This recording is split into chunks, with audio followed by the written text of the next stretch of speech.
what happens in such cases? Is it possible recovery in a few days, or what was her case like in this case, and how serious was the head injury?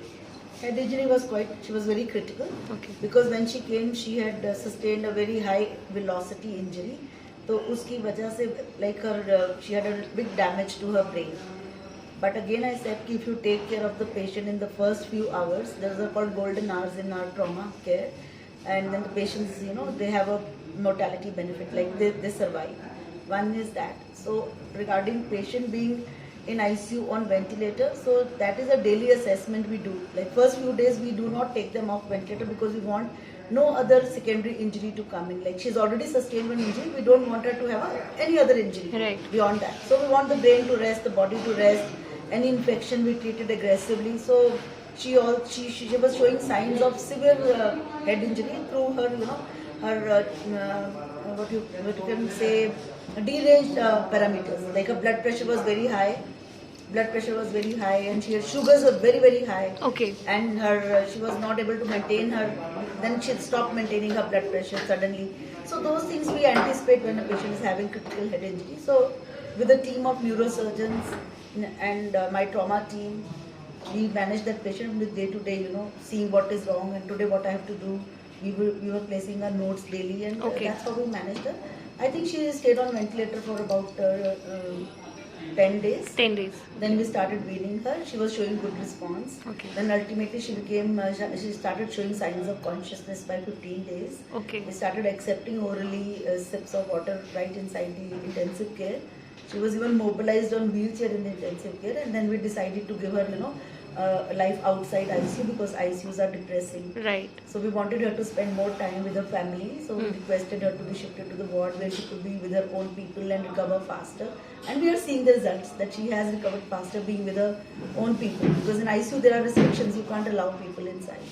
So she recovered very well. And another thing which was very detrimental for her was that she had a cervical spine fracture. Yeah. And if you don't manage the cervical spine fracture appropriately, then patients they land up with paralysis, which is like neck downwards, which is a big morbidity. So we are very happy to see her sitting up, walking and moving all her 4 limbs, which we observed day 3 of her injury in ICU.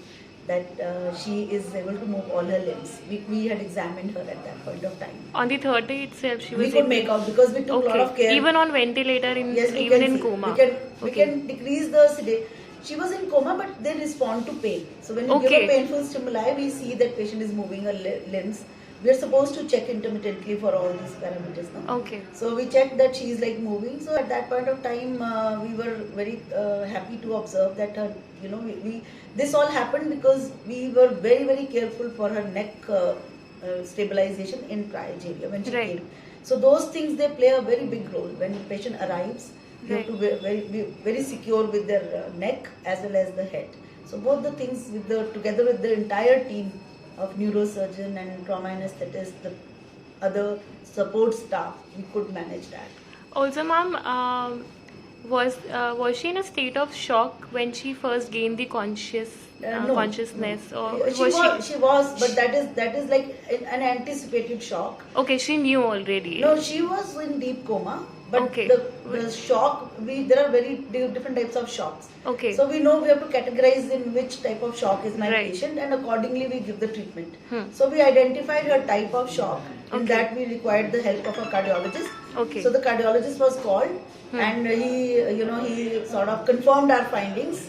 The ICU team's findings, they confirmed that yes, patient is having a cardiogenic shock because of head injury, severe head injury. So we put her on the appropriate therapy and she responded to that. So you have to identify what shock it is. Right? There are many types of shocks.